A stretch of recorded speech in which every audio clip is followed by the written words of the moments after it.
Selamat pagi, program Kaltim Sepekan edisi kali ini akan menyajikan informasi seputar Kalimantan Timur dan sekitarnya bersama saya Rosmi Rahma. Berikut rangkuman Kaltim Sepekan edisi kali ini. Balitbangda tuai kritikan dari Komisi 3 DPRD Kaltim mengenai usulan anggaran yang dianggap terlampau kecil. Mulai tahun depan, semua sekolah wajib melibatkan komite sekolah sejak menyusun RAPBS. Pihak kepolisian mengedepankan tindakan persuasif dan edukasi dalam operasi Zebra Mahakam di Samarinda hingga 8 November.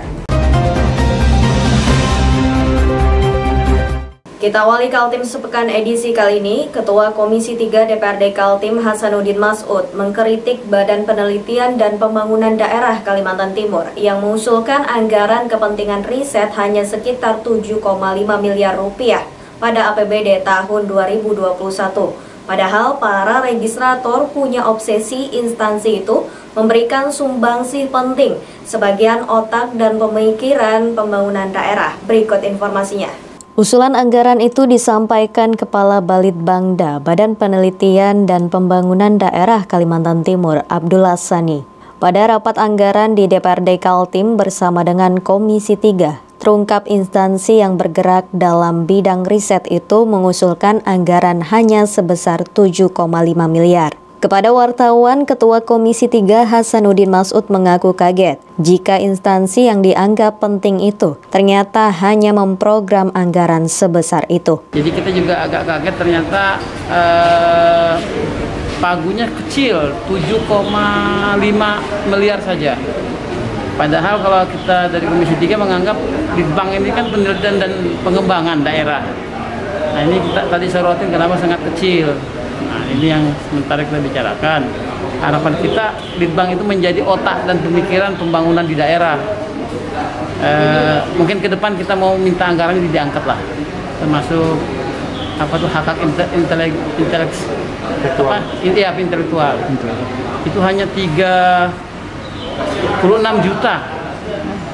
36 juta. Pagunya banget. Pagunya. Jadi memang sangat kecil. Nah ini ke depan kita dari Komisi 3 kemitraan daripada Litbang ini akan meningkat. Menanggapi kritikan dari Ketua Komisi 3, Kepala Balitbangda Abdullah Sani mengakui untuk tahun 2021 hanya mengusulkan dana kepentingan riset sekitar 7,5 sampai 8 miliar saja. Tidak besar-besar, yang penting program-program yang kami usulkan bisa terrealisasi ya. Nah, sehingga kita betul-betul bisa melaksanakan dengan sebaik-baiknya. Prinsip saya satu dalam melaksanakan tugas adalah tertib administrasi, tertib anggaran, ya, tertib aturan, dan tertib pelaksanaannya. Ya, anggaran yang disepakati tadi sekitar 8 miliar ya. Kecil sekali sebenarnya. Dengan anggaran sekitar 8 miliar dalam APBD tahun 2021, menurut Abdullah Sani, instansinya akan mengerjakan proyek-proyek riset seperti bagaimana meningkatkan sektor pendapatan daerah dari berbagai sumber daya alam yang dimiliki daerah ini, serta pengembangan iradiator gamma, yakni pemanfaatan sinar gamma untuk kepentingan sains dan sterilisasi. Kami ingin ada pembangunan iradiator untuk pemanfaatan sinar gamma, ya, untuk sains, untuk sterilisasi, untuk pengawetan yang bisa dimanfaatkan oleh sumber daya alam yang kita banyak ini. Dan itu insya Allah akan kita kerjasamakan, kita tindak lanjuti dengan Batan, ya. Kita akan coba bangun di PPU. Karena PPU sudah menyiapkan lahan. Tim Kaltim TV, Hardin melaporkan.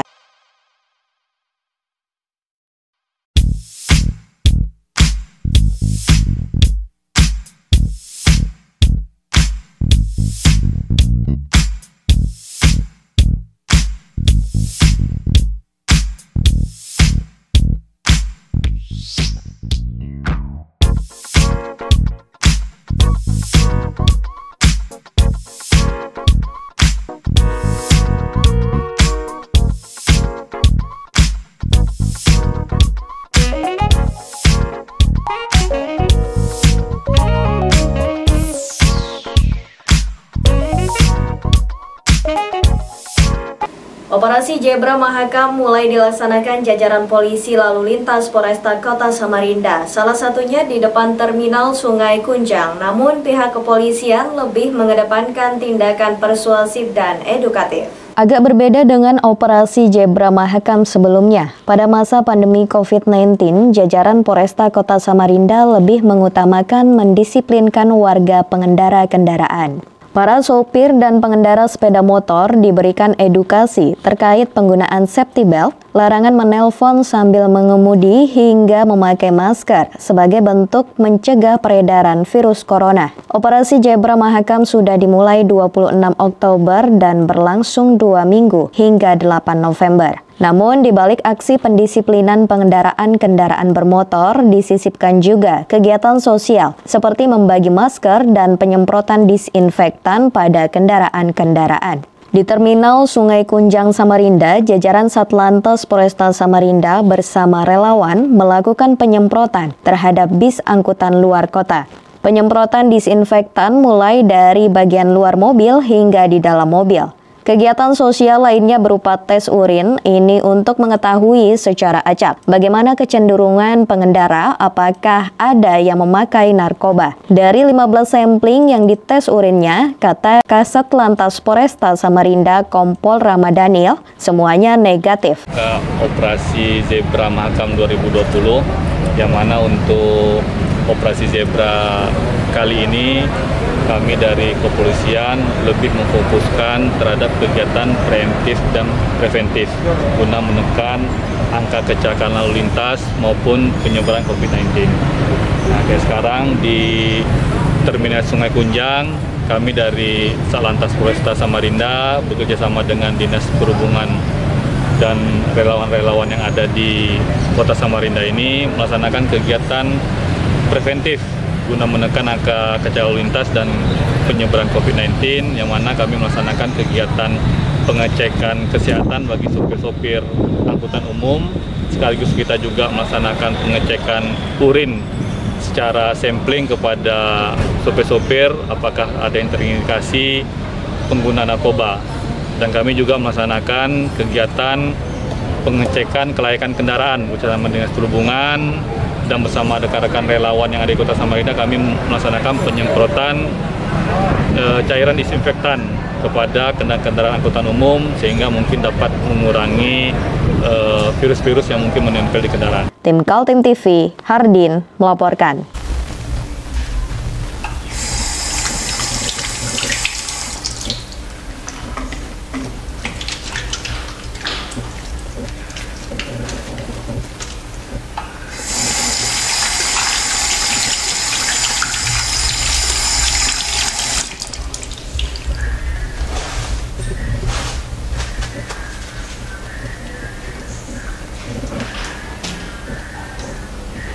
Meskipun di rumah saja, kita tetap selalu menjaga kesehatan, cuci tangan, menggunakan hand sanitizer.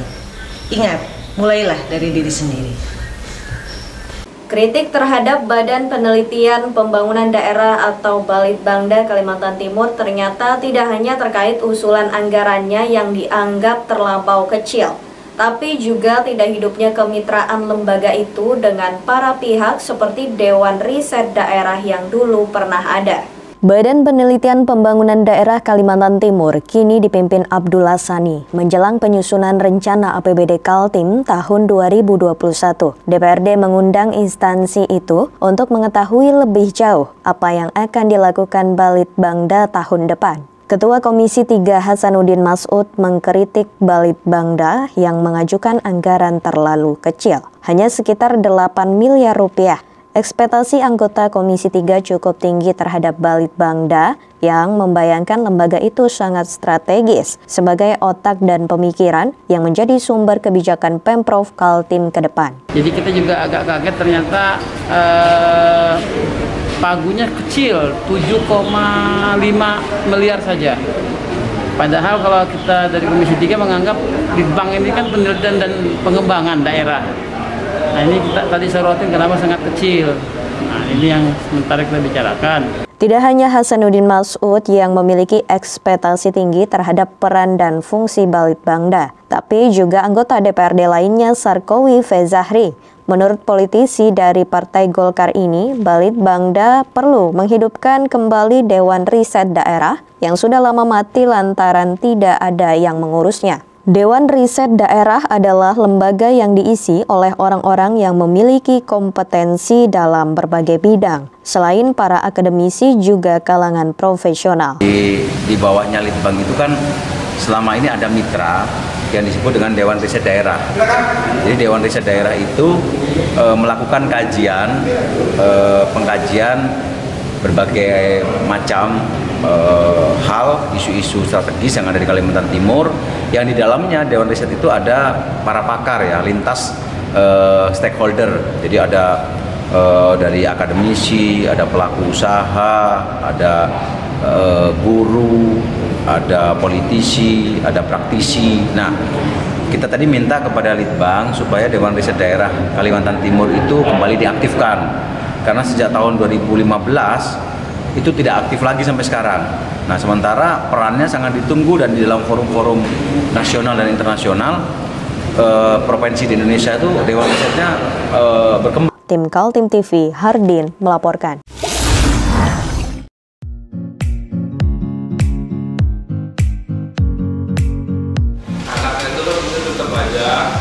Cara mudah beriklan digital di Kaltim TV.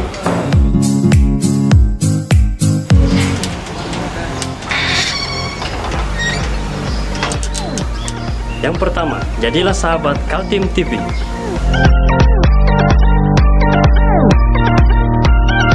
Dengan Rp1 juta, para sahabat mendapat 20 kali tayang di slot berita kamu.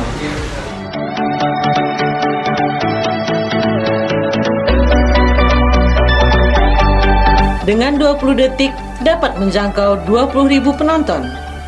Anda beruntung karena mendapat kesempatan perdana dari kami. Ayo jadilah sahabat Kaltim TV.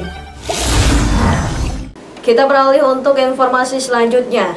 Sudah sejak lama transparansi dana BOS atau biaya operasional sekolah dipertanyakan. Mulai dari perencanaan, pengesahan, penggunaan, dan pengawasan di masing-masing sekolah. Ternyata selama ini mengabaikan keterlibatan komite sekolah.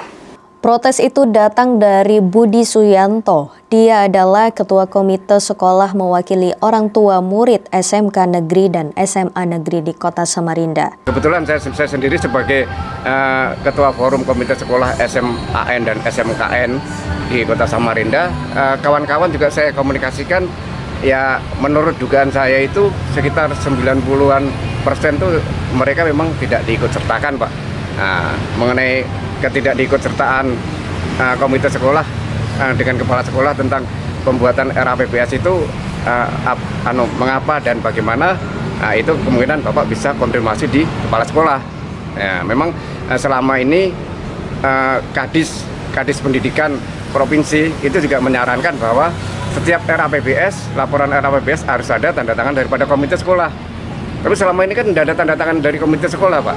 Namun RAPBS itu juga meluncur aja dengan begitu aja, udah sampai sekarang juga sah-sah aja. Bertahun-tahun komite sekolah diabaikan keberadaannya oleh para kepala sekolah. Padahal keberadaan komite sekolah diatur dalam Permendikbud nomor 75 tahun 2016. Di mana tugas dan fungsi diantaranya memberikan pertimbangan dalam kebijakan pendidikan, mengawasi pelayanan pendidikan di sekolah hingga menggalang dana dari orang tua murid jika diperlukan kalau tidak tersedia dalam anggaran BOS. Karena tidak dilibatkan, komite sekolah jadi sekedar pajangan untuk melengkapi persyaratan aturan dalam pengelolaan pendidikan. Menurut Budi Suyanto, jika terus-menerus dibiarkan, dana BOS tidak transparan, justru berpotensi disalahgunakan dan merugikan dunia pendidikan.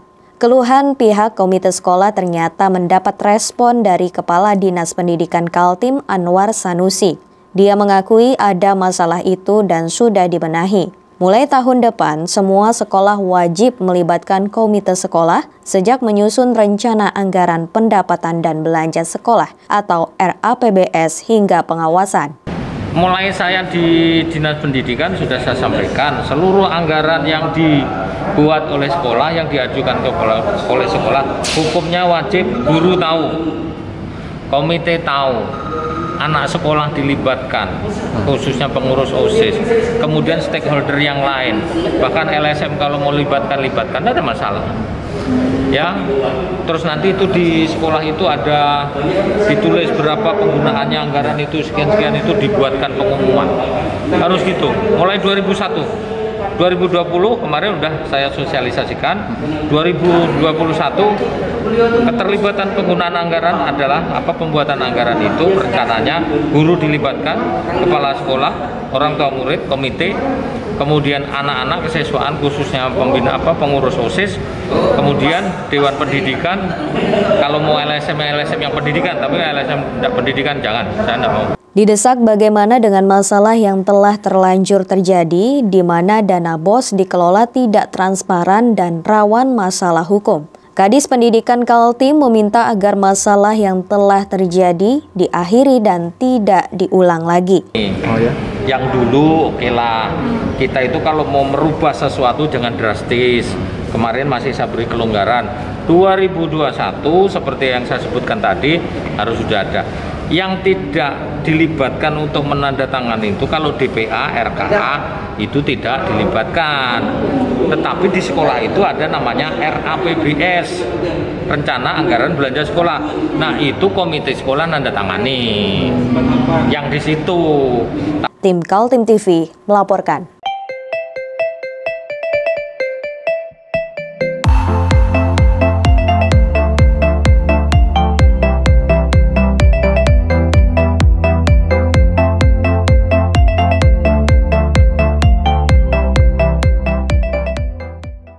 Tiga kasus orang tenggelam terjadi di Sungai Mahakam, satu kasus terjadi di perairan Sungai Mahakam Samarinda, dan dua kejadian lagi terjadi di Kabupaten Kutai Kartanegara. Dua kasus di Kutai Kartanegara yaitu satu orang di Loduri Ulu, Kecamatan Lojanan, dan satu orang lagi di Kota Bangun. Ketiganya dievakuasi tim Basarnas sudah dalam kondisi meninggal dunia. Kasus orang tenggelam di Sungai Mahakam menjadi perhatian Basarnas Kaltim di bulan Oktober ini. Setidaknya ada 3 kasus orang tenggelam yang terjadi, yakni di Kota Samarinda 1 kasus dan 2 kasus lainnya di Kabupaten Kutai Kartanegara. Kasus orang tenggelam di Samarinda dialami oleh Alwi pada 12 Oktober lalu. Anak buah kapal tugboat Tanjung Pura hilang saat naik perahu klotok mendekati jangkar sebuah ponton.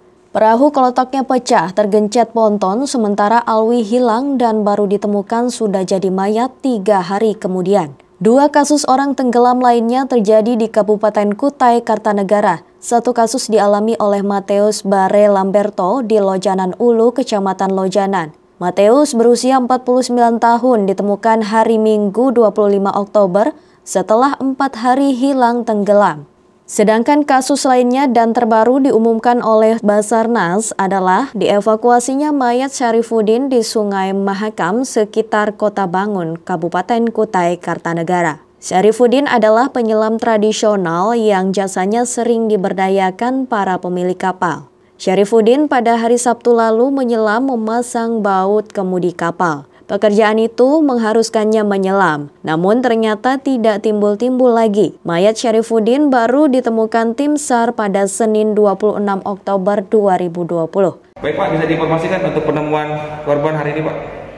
Baik, jadi pelaksanaan operasi SAR terhadap KMN 1 orang di Sungai Mahakam, Kota Bangun. Pada hari yang kedua ini, tadi tepat pada pukul 10.36, korban berhasil ditemukan dalam genangan Sungai Delta, jarak kurang lebih sekitar 2,5 km dari LKP. Dan korban sementara ini sudah dievakuasi ke Rumah Sakit Kota Bangun untuk dilakukan visum lebih lanjut dari pihak medis. Jadi karena ditemukan korban ini operasi tidak ditutup ya? Iya. Untuk dengan ditemukannya korban, maka pelaksanaan operasi SAR kami nyatakan selesai dan kami usulkan tutup pada pukul 11.20 waktu Indonesia Tengah. Dan kepada unsur SAR yang terlibat, kami mewakili pimpinan mengucapkan terima kasih atas dukungan dan kerjasamanya selama ini. Demikian.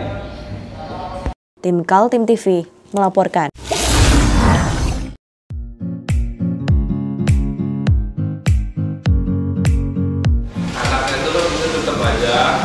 Cara mudah beriklan digital di Kaltim TV.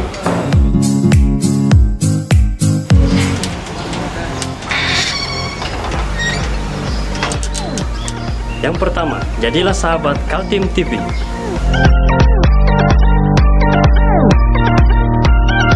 Dengan Rp1.000.000, para sahabat mendapat 20 kali tayang di slot berita kamu.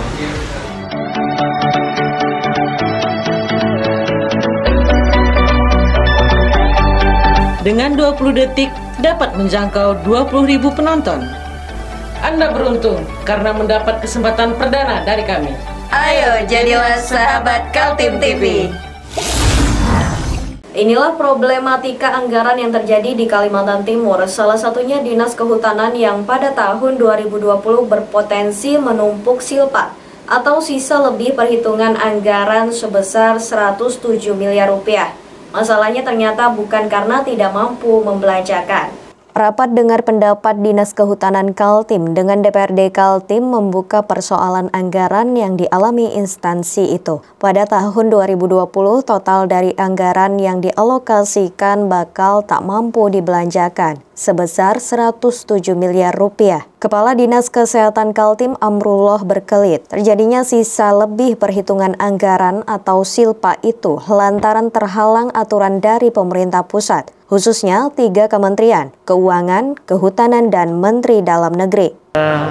Terkait dengan serapan kita yang agak agak besar silpa kita karena adanya aturan-aturan yang harus harus kita ikuti, misalkan seperti yang ditentukan oleh PMK, Peraturan Menteri Keuangan, di mana Menteri Keuangan mengatur begini, kita nggak bisa. Misalkan kita mau beli mobil tangki, di sana nggak ada, ya nggak boleh gitu. Nah, jadi ya itu kesulitan kita. Jadi kewenangan untuk provinsi itu Pak? Oh iya, ya harus diatur di sana. Ada 3 kementerian yang mengatur, Kementerian Keuangan, Kementerian Kehutanan, dan Kementerian Mendagri gitu. Nah itulah yang menyebabkan kami mengalami kesulitan di dalam pengelolaan. Sehingga silpa dari tahun 2017. Iya, itu berlanjut terus silpa itu. Karena diatur. Silpa cukup besar di Dinas Kehutanan terjadi terus-menerus setiap tahun. Sayangnya sejauh ini tidak ada langkah penyelesaian ataupun upaya agar terhindar dari benturan aturan pemerintah pusat dengan kebijakan daerah. Menurut anggota Komisi 2 DPRD Kaltim Sutomo Jabir, problem anggaran yang terjadi di Dinas Kehutanan lantaran adanya aturan pemerintah pusat yang berubah-ubah. Tadi kan bertanya, kenapa sih dana dana silpa banyak di Dinas Kehutanan ini kan? Ternyata dana silpa ini itu akumulasi dari tahun-tahun sebelumnya, dari 2017, 2018, 2019, 2020, yang tiap tahun pasti jadi silpa karena tidak bisa digunakan. Aturan penggunaan dana dana SDA DR, dana DBH untuk dana reboisasi ini berubah-ubah tiap tahun. Kalau dulu sebelum sekitar tahun 2016 itu 50% harus digunakan untuk penanggulangan kebakaran misalnya kan, atau bencana hutan. Kemudian 2017-2018 sudah bergeser, tidak ada lagi dibatasi bahwa harus digunakan sekian. Nah, tahun 2020 dana sekitar 107 miliar itu tidak bisa terpakai karena belum keluar peraturan Menteri Keuangan lagi untuk mau digunakan apa lagi duit ini. Ada duit tapi tidak bisa. Problematik belanja di Dinas Kehutanan ini perlu penyelesaian agar tidak terjadi terus-menerus sepanjang tahun. DPRD setuju agar ada upaya penyelesaian dengan pemerintah pusat karena kebijakan dalam DBH atau dana bagi hasil itu merugikan daerah. Tim Kaltim TV, Hardin melaporkan. Mari kita memerangi virus corona dengan mematuhi imbauan pemerintah, stay at home. Aksi demonstrasi menentang Undang-Undang Cipta Kerja masih dilakukan sekelompok mahasiswa di depan pintu gerbang Universitas Mula Warman. Tapi kali ini aksi oleh puluhan mahasiswa itu mendapat perlawanan dari warga yang merasa terganggu karena memacetkan arus lalu lintas di sekitar Jalan Muhammad Yamin. Hampir 1 bulan sudah Undang-Undang Cipta Kerja disahkan DPR. Bahkan sekarang tinggal menunggu beberapa hari untuk sah diundangkan, ditandatangani atau tidak oleh Presiden berdasarkan aturan Undang-Undang Sapu Jagat yang akrab disebut Omnibus Law itu tetap diberlakukan. Tapi di Samarinda, puluhan mahasiswa yang tergabung dalam Aliansi Mahasiswa Kaltim Menggugat alias Mahakam kembali melakukan aksi unjuk rasa di depan kampus Universitas Mula Warman, Jalan Muhammad Yamin. Aksi digelar mulai sore hari sampai malam. Namun aksi kali ini tidak mulus berjalan. Ada sekelompok orang yang mendatangi para pengunjuk rasa dan berusaha membubarkan. Masa tandingan yang hanya beberapa orang ini berteriak-teriak agar mahasiswa tidak membuat kemacetan jalan raya yang mengganggu para pengendara. Masa tandingan yang digambarkan mengenakan pakaian hitam-hitam dan membawa kayu meminta agar para pengunjuk rasa mundur dari jalanan. Mendapat tekanan dari masa tandingan, para mahasiswa mundur masuk ke areal kampus dan melanjutkan aksi unjuk rasa dengan berorasi. Habis maghrib ya, itu kita melakukan aksi terus nggak lama datang kelompok yang kayak sudah kayak preman gitu, datang ngancam kita suruh bubarkan. Bahkan ada perkataan bilang ini bukan jalan bapakmu gitu. Bahkan mereka juga tadi pas setelah mengejar masa aksi, kemudian mereka keluar.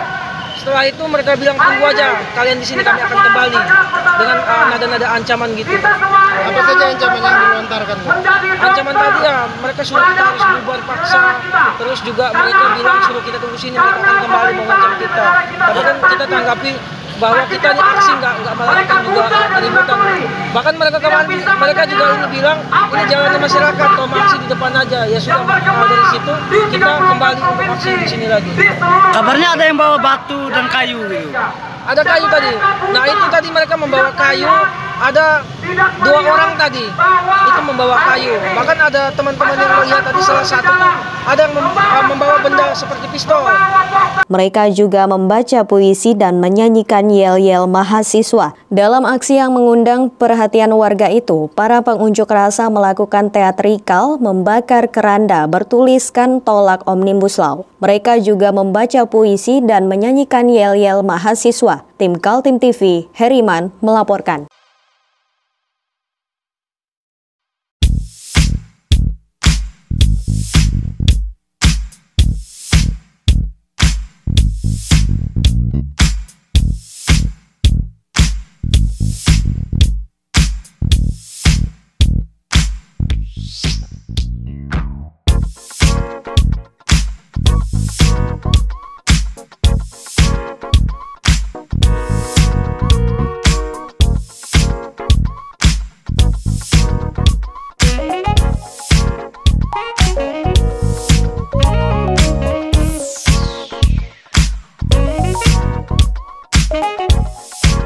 Demikian Kaltim Sepekan edisi kali ini. Informasi lainnya dapat Anda simak melalui situs website kami www.kaltim.tv, channel YouTube dan fanpage Facebook Kaltim TV.